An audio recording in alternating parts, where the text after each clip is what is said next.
how to build a winning offer and where 99% of content creators go wrong. When we think about the offer that we're building, there's really going to be 4 sides to it.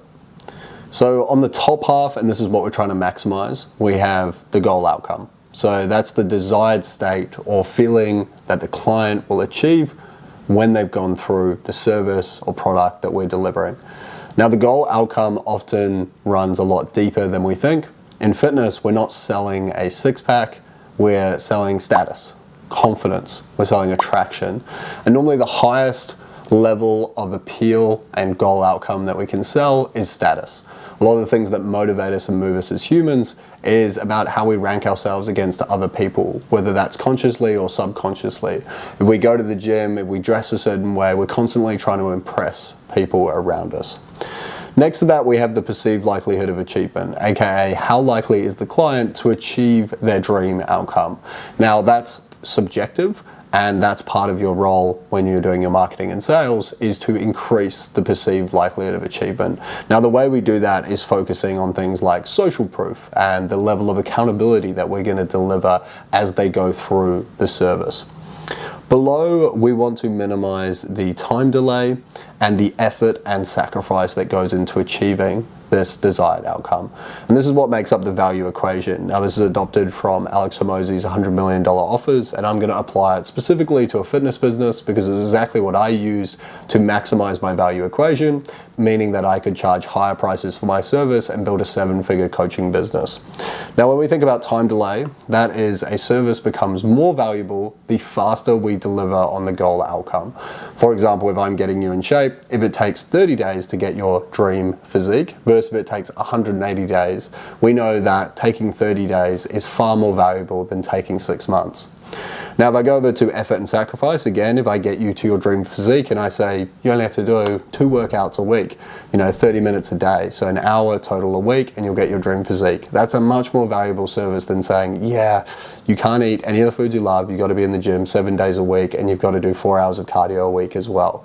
It's a very different proposition, and therefore getting someone there as efficiently as possible with reduced time delay, with reduced effort and sacrifice, creates a more valuable service, meaning you can charge more for what you deliver. If I take a really good example in the fitness niche of someone who's maximized this value equation, I always look at Gregor Gallagher, right? He's got programs like Lazy Ripped with workouts that are less than 2 days a week to get your dream physique. It's the movie star physique. So we're always appealing to that desired end outcome that is much more than just getting a six-pack. It's about being a Greek god, a movie star, which we know has a lot of status, a lot of appeal, a lot of confidence, all of those things that we desire in that end outcome.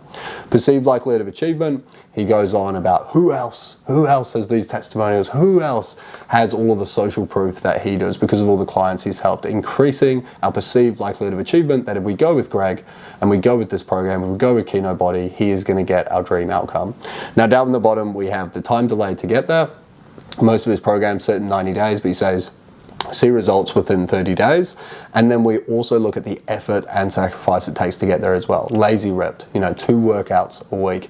He's putting himself in a position where it minimizes the amount of effort and sacrifice the client has to give to get that result. So therefore the value of his service is increased, allowing him to charge higher prices and deliver a more valuable service or a more perceived valuable service to his clients. And that's something really important to understand. Value is perceived. Value is a perception, it's a subjective term. What I find valuable may be very different to what someone down the road finds valuable. For example, if someone was trying to sell me, get your dream physique, personally, I'm quite happy with where my physique is. So I'm probably not gonna value that service very high, as opposed to someone who's struggled to get in shape and has never seen their six-pack before and it's all they want in the entire world for the last 5 years, they're gonna value that service a lot higher. So value is perception, and it's our job in sales and marketing to increase the value of our service, the perception of value, so that we can charge higher prices and that our service becomes more desirable. Now, in terms of fulfillment, remember there's 3 channels. There's marketing, there's sales, and there's fulfillment. And in terms of the way that we fulfill our service, there's really 3 models that you can choose from in the digital landscape. You've got do it yourself. Now, this is easy to fulfill, it's hard to sell, and it's less valuable inherently. And we go back up to the value equation, we can think about this. In a do-it-yourself model, it is saying that the client has to take ownership and accountability themselves to complete the given service. So this may be selling, a PDF or something like that, or a hands-off guide, a grocery list, a nutrition, a meal plan that they just do themselves. Now in this, yes, the dream outcome remains the same. Perceived likelihood of achievement, it decreases maybe a little bit, because we're sort of thinking about this and going, well, I've got to do this myself, I've got to hold myself accountable. That leads to more effort and sacrifice, which is down the bottom. And if that's going up, if the amount of effort and sacrifice, again, they've got to hold themselves accountable, then we've got a less valuable service. So what you often find is with do-it-yourself products, they become cheaper because they're less valuable. So we have to sell at a discount versus other service offerings. Now we have do it with you. Now this is the classic fitness. This is one-on-one coaching. So it's okay to fulfill, it's okay to sell, and it's mid-valuable when we really think about it. And in terms of our level of scale, it is scalable, but it's not going to be as scalable as do-it-yourself. If you create a PDF once and sell it 1,000 times, it doesn't cost you anything more in terms of time, energy, and effort to fulfill the first customer versus the 1,000th. Now, if we compare that to do it with you, obviously fulfilling 1,000 done with you clients, it's going to take a lot of time, energy, and effort, depending how you've structured it. So we need to be thinking about that when we have our fulfillment. And what I want to challenge a lot of PTs too is, how could you get the same end result, charge the same amount if not more, but reduce the amount of time it takes you personally to fulfill? And when we think about scaling an offer, there's really two roads to that. We can scale through labor. Now labor is hiring other coaches so that they help us fulfill. Or another way, which is my favorite and a way that you can complement with scaling through labor, is you can scale through a blueprint, through info. Now when I think about info, it's about creating a blueprint, a framework, a protocol, this higher level of beliefs and brand that transcend just you. What that creates is it's a separation between you as the coach that needs to be there holding their hand every step of the way, and the brand that you are creating that does a lot of that legwork for you. When you create a protocol and a blueprint, it's a set in stone approach that is agreed upon by many that will achieve the same outcome. Now, why this is valuable is when we go to our value equation and we're looking at perceived value, if I say, oh yeah, I'm going to take you through the 12-week protocol. Phase 1, we've got the strength building. Phase 2, we've got the hypertrophy. Phase 3, we've got the lean out. And it's a protocol that has helped 15,000 men in your exact position go through and get the body of their dreams. What I'm doing is I'm driving social proof, not just behind what I've achieved, but also behind the protocol and strategy that I'm giving them. If they can follow a blueprint, a protocol, some sort of system, it helps us rationalize in our head that this is a systematic approach that hasn't just worked for one or two people, it's worked for many. When it's worked for many, we're much more willing to take that on, and we have a higher perceived likelihood of achievement. Now, when we combine this with obviously being able to fulfill at scale with multiple coaches under us, it becomes a very powerful vessel, because those coaches under us then become extensions of us, and they've been trained under the blueprint. If I think of another example of Ben Patrick with ATG, he's got ATG, Ask to Grass, approved coaches. Now they are under the ATG certification, which he's created as a certification body that instills his blueprint or protocol or approach to training. Why this is really smart is if he didn't do this, he would be limited as Ben Patrick and constrained by the amount of hours he has in a day, which, like everyone else, he's only got 24 hours. He cannot increase that time. So what he needs to do is to create little model duplicates of himself through the ATG certification. It basically gives them the tick of approval that they can speak on his behalf and behalf of his training methodologies to deliver that at scale to clients, which means he can impact thousands, if not tens of thousands of lives, as opposed to the mere maybe 10, 20, 30 that he would be able to handle personally. So it's another way of pulling leverage to give us scale, is by creating this blueprint or info that we can scale our methodology through. And I'd really encourage you, as you begin to build your business, think about how you can separate it from you.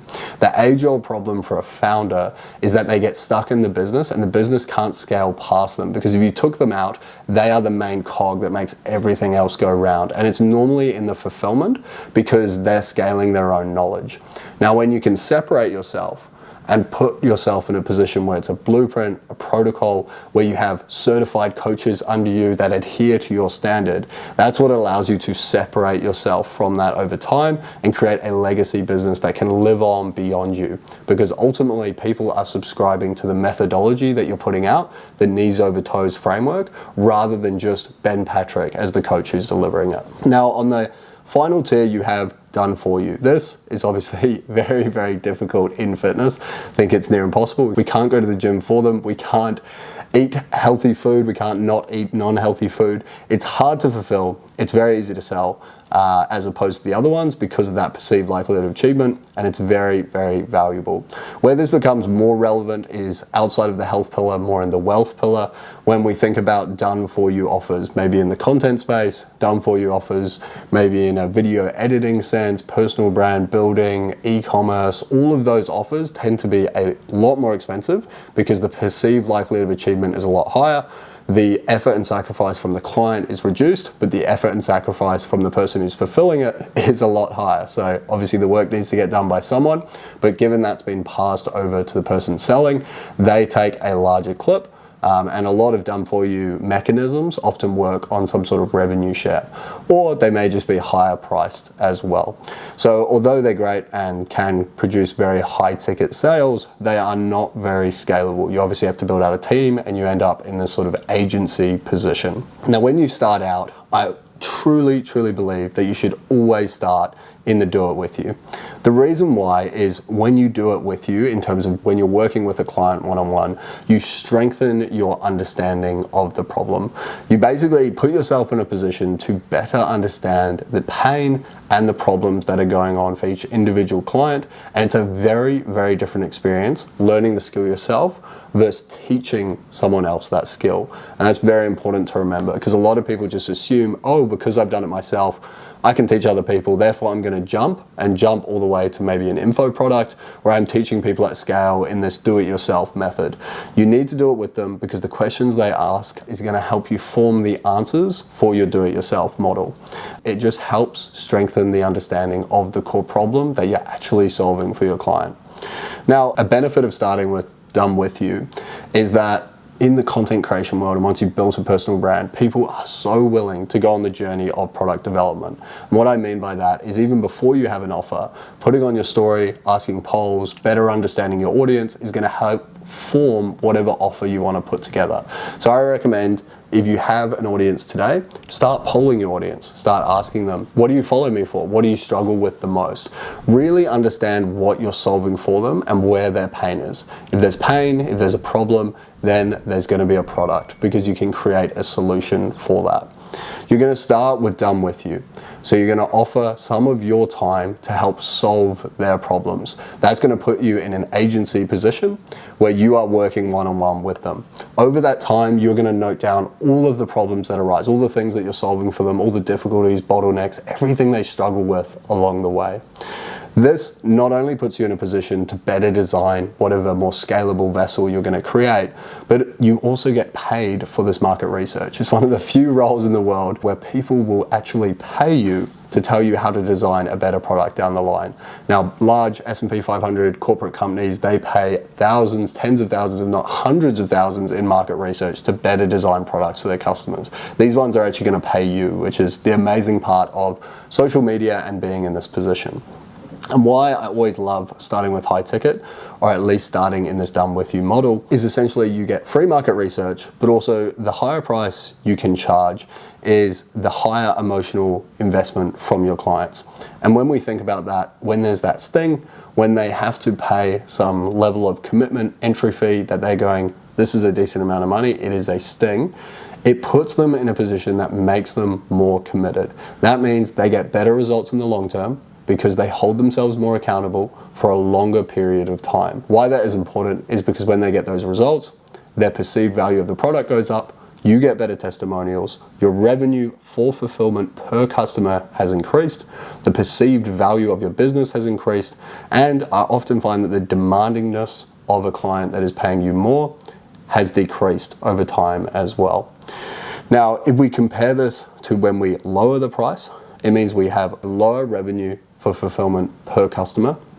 When we're in that position, it makes it more difficult because we're more time constrained, because we feel like we have to sell on more clients, aka make ourselves busier, which means we're fractionalizing our time across more and more people. It'd be far better to focus on fewer clients at a higher price. Also, the perceived value of self will decrease because if they do not get the results, if I just think about someone entering into a 12-week program, if I charge them $50 and they get in 6 weeks and now they're going, 6 weeks in, yeah, I probably got my money's worth, I don't really feel like doing this workout today, and they throw in the towel. And then obviously they don't get the results because they've only done half of the program. And they're coming to me and saying, hey, I didn't get the results, this is a shit program. As opposed to someone who's paying $1,500 and when they're 6 weeks in, they're going, I probably want to get my money's worth and do the full 12 weeks. And then they do the full 12 weeks, complete 100% and get good results. There's a very different outcome, and it's based on the perceived value and the emotional cost, aka that financial investment that went into the initial product. So charging a higher price earlier on puts you in a better position to win, not only from a fulfillment perspective, because you have more revenue per customer, but also just that emotional investment from each individual customer and how accountable they are going to hold themselves because of how much it has cost them financially to join that program. Now, once we've moved through the done with you model, ultimately at some point we want to scale. As I mentioned before, we can scale through labor and we can also scale through productizing the approach, bringing in the appropriate systems, but moving to more of an info product model. Now, I sort of see this as 4 stages of leverage. So first you acquire the skill, whether that's getting in shape, whether that's teaching content creation, like building your own personal brand, we could use that as an example. Then you get in a position where you can teach the skills. So that's where you're transferring knowledge to someone else in that done with you sort of stage. In there, that's where you really start to unpack and understand what is the core problem that you're trying to solve. If it's in a fitness relationship, where do people fall off? Where do the habits break down? Where do the naughty habits of going into the pantry late at night, does it occur late at night? Is it buying those things? How do we actually fix the root problem? And if you can start systematically fixing the root problem, you can get to a point where you can build a really effective info product. Now, this is a much more scalable vessel and it moves more to that do-it-yourself model, or maybe it's a group coaching model.